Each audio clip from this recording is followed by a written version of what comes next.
बहुत दिनों से अनिल जी कह रहे थे, वैसे मैं पेशे से शिक्षक हूं लेकिन आज बहुत शॉर्ट बोलूंगा क्योंकि 1 घंटा बोलने की आदत है। तो अनिल जी गौतम साहब कह रहे थे बहुत दिनों से कि यू शुड ज्वाइन कांग्रेस, कि आप कांग्रेस ज्वाइन कीजिए।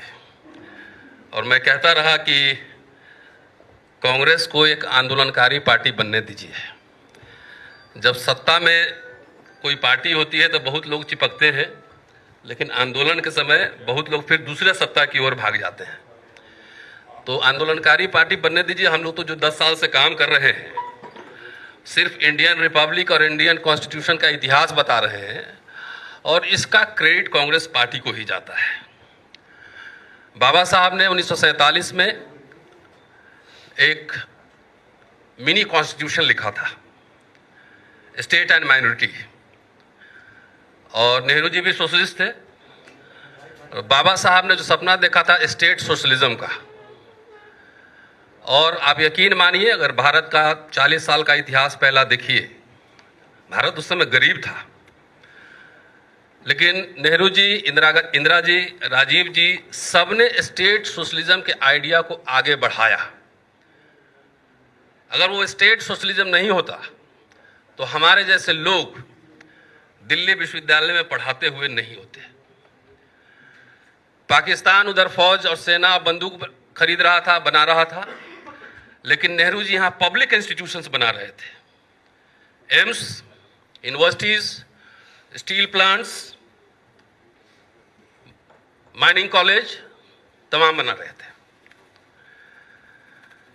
फ्री एजुकेशन, और खास तौर से मैं दलित पर्सपेक्टिव में कहूं तो पूरा जो दलित मिडिल क्लास का फॉर्मेशन है वो आज़ादी के बाद 26 जनवरी 1950 के बाद और 90 तक ले लीजिए, इसी में Dalit middle class, urban middle class का फॉर्मेशन हुआ है, जो हमारे जैसे लोग आज ब्रांडेड कपड़े पहन के घूम रहे हैं।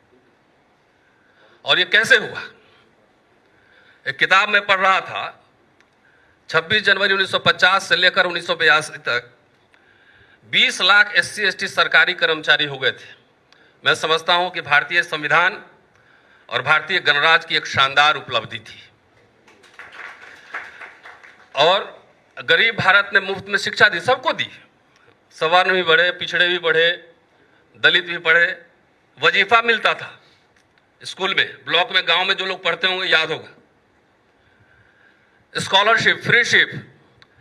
आप याद कीजिए 70 का दशक, अखबार में एडवर्टीजमेंट निकालकर बुलाया जाता था कि आइए IIT में एडमिशन होगा, मेडिकल में एडमिशन होगा। तो ये सब हुआ। मोदी जी कहते हैं कि 70 साल में कुछ नहीं हुआ। कौन कहता है कुछ नहीं हुआ? 70 साल में और 40 साल के शुरुआत में जो हुआ उसी को आप बेच के खा रहे हैं।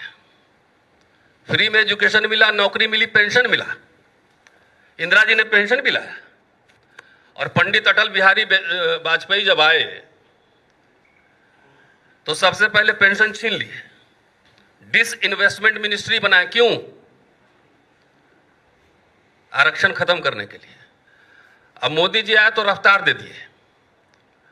इवन मनमोहन जी के शासनकाल में भी पब्लिक सेक्टर यूनिट बने हैं, कोई गूगल करके देख सकता है। और यहां एक भी पब्लिक सेक्टर यूनिट नहीं बना है, एक कॉलेज, एक यूनिवर्सिटी नहीं बना है। तो गरीब भारत ने हमें जो दिया था, सबको दिया था, वो अमीर भारत, 5 ट्रिलियन वाली इकॉनमी नरेंद्र मोदी जी की सरकार, भाजपा, RSS संघ परिवार छीन रहा है। वोट चोरी हो रही है। और मैं देख रहा था सोशल मीडिया, राहुल जी को 6 महीने लगा एक कॉन्स्टिट्यूएंसी का एनालिसिस करने में, और बीजेपी के MP को एक ही दिन में 4 लोकसभा का मिल गया। जब संवैधानिक संस्थाओं का हनन हो रहा हो, बेईमानी, वोट की चोरी, डकैती हो रही हो, जब पब्लिक सेक्टर यूनिट को तबाह किया जा रहा हो, तो वैसे में किसी भी चिंतनशील व्यक्ति के लिए यह जरूरी है, जो भारतीय संविधान, भारतीय गणराज्य से प्यार करता है, उसमें उसका विश्वास है, जरूरी है उसके लिए कि वो कांग्रेस के साथ है और इंडिया गठबंधन को मजबूत करे। और इसीलिए देखिए, विश्वविद्यालय क्या होते हैं? ज्ञान विज्ञान के सृजन के केंद्र होते हैं। क्रिटिकल एनालिसिस होता है। मोदी जी की सरकार ने विश्वविद्यालयों को किला बना दिया है। आप किसी कॉलेज में घुस नहीं सकते, यूनिवर्सिटी में घुस नहीं सकते हैं।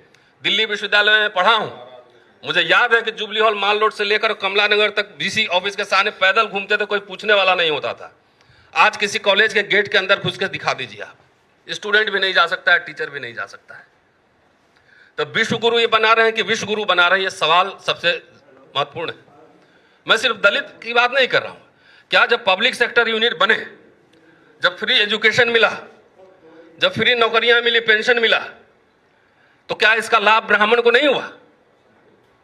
आज पेंशन गया तो किसका गया? सबका गया ना। सबसे ज्यादा नौकरी में कौन थे? ओबीसी के कार्ड खेलते हैं मोदी जी। अरे इसी अर्जुन सिंह ने तो कम से कम मंडल 2 लगा दिया एजुकेशन में। इसको मैं क्रांति मानता हूं। अर्जुन सिंह जी ने, उस समय में मिलता था उनसे, मैं और सूरज यादव मंडल साहब लगातार मंडल 2 लाया। एक कोई कमीशन, एक कमेटी मोदी जी बैठाए हों ओबीसी के कल्याण के लिए, छोड़िए बाकी का, ओबीसी के ही कल्याण के लिए, तो मुझे बता दें। एट्रोसिटीज बढ़ रहा है। आप आरटीआई जो लगा था, आरटीआई डिफंक्ट कर दिया गया। आप आरटीआई लगाते रहो, कोई जवाब ही नहीं देगा। मैं तो सुप्रीम कोर्ट में एक आरटीआई के सवाल को लेकर केस लड़ रहा हूं, मुकदमा में। तो जो सारे संस्थाएं ध्वस्त हो रही हो, उस समय देश की जनता के सामने क्या विकल्प है? आज मैं टीचर हूं, प्रोफेसर पढ़ाता हूं। क्या मैं प्राइवेट कॉलेज में, आईआईएम में मैं पढ़ा सकता हूं अपने बेटे को? नहीं पढ़ा सकता मैं। मेरे पास रोज कई फोन आते हैं कि हमारे लिए क्राउड फंडिंग कर दीजिए, बच्चा का विदेश में एडमिशन हो गया, यहां फेलोशिप गायब है। SC ST के लिए 2.5 लाख रुपया का सीलिंग लगा हुआ है। क्लास 4 का एम्प्लॉय भी 2.5 लाख से ज्यादा कमा रहा है। तो ये सवाल सर्व समाज का है। हमने कुछ आरएसएस के हमारे मित्र हैं, मैंने पूछा कि आप नशा चढ़ा हुआ था कि हम हिंदू राष्ट्र बनाएंगे, आप ऊपर सिंहासन पे बैठेंगे और हम आपके नीचे बैठेंगे, यही सोचे थे ना?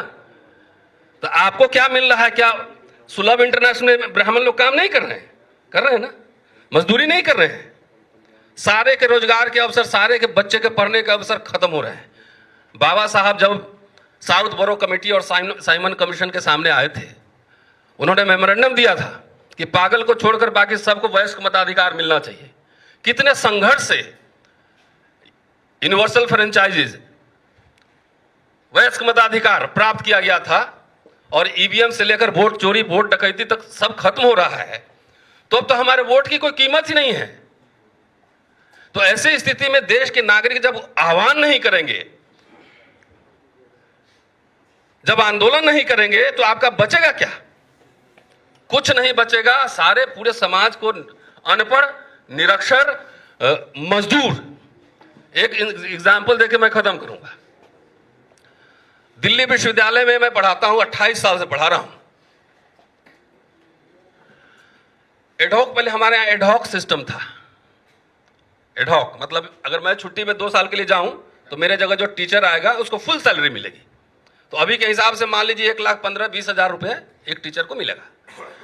इस सरकार ने एडहॉक सिस्टम खत्म कर दिया और अब गेस्ट मतलब वेतन भोगी से दिहाड़ी मजदूर बना दिया, डेली वेजर। हर दिन का 1500 कमाइए, अब मैक्सिमम 50,000 से ऊपर नहीं जाएगा। ये क्या किसी एक समुदाय पर लागू है? ये सभी समुदाय पर लागू है। इसलिए मैं सर्व समाज को कह रहा हूं कि जो ये संघ परिवार जिसने हमला कर दिया है पूरा भारतीय गणराज्य और भारतीय संविधान पर, मुस्लिम तो आपको दिखा रहा है, लेकिन मुस्लिम निशाना नहीं है। मुस्लिम को रिजर्वेशन सुविधाएं नहीं मिली है। असल निशाना आपका आरक्षण, एजुकेशन, जॉब, पेंशन सब खत्म करना है। तो जो अभी मिडिल क्लास बना था, एक जनरेशन बाद सब दिहाड़ी मजदूर बन जाएगा। तो इसलिए मैं समझता हूं कि सोशल जस्टिस के साथ सेकुलरिज्म साथ चलना चाहिए, और हम secular social justice democratic practice में मैं बिलीव करता हूं पर्सनली। और मुझे अब विश्वास हो चला है, 10, 20 साल, 30 साल से हम लोग यही काम कर रहे हैं। संविधान बचाओ संघर्ष समिति हमने बनाया था, अनिल जी कन्वीनर थे। ऐसी रोस्टर के सवाल पे हमने भारत सरकार को झुकाया था 200 पॉइंट रोस्टर सिस्टम पर। तो इसलिए जो भी भारतीय संविधान, भारतीय गणराज्य और साइंटिफिक टेम्परामेंट, सोशल जस्टिस और सेकुलरिज्म में विश्वास करते हैं। वैसे देश के सारे लोगों से मैं आह्वान करता हूं कि सरकार और संघ परिवार के खिलाफ हल्ला बोल शुरू करें। शुक्रिया। जय भीम। और ऐसी खबरें देखने के लिए सब्सक्राइब बटन को दबाएं, फिर बेल आइकन की घंटी दबाएं। अपना भारत को बचाने के लिए बहुत ज़रूरी है। हर खबर को शेयर करें, लाइक करें, कमेंट जरूर करें। शुक्रिया।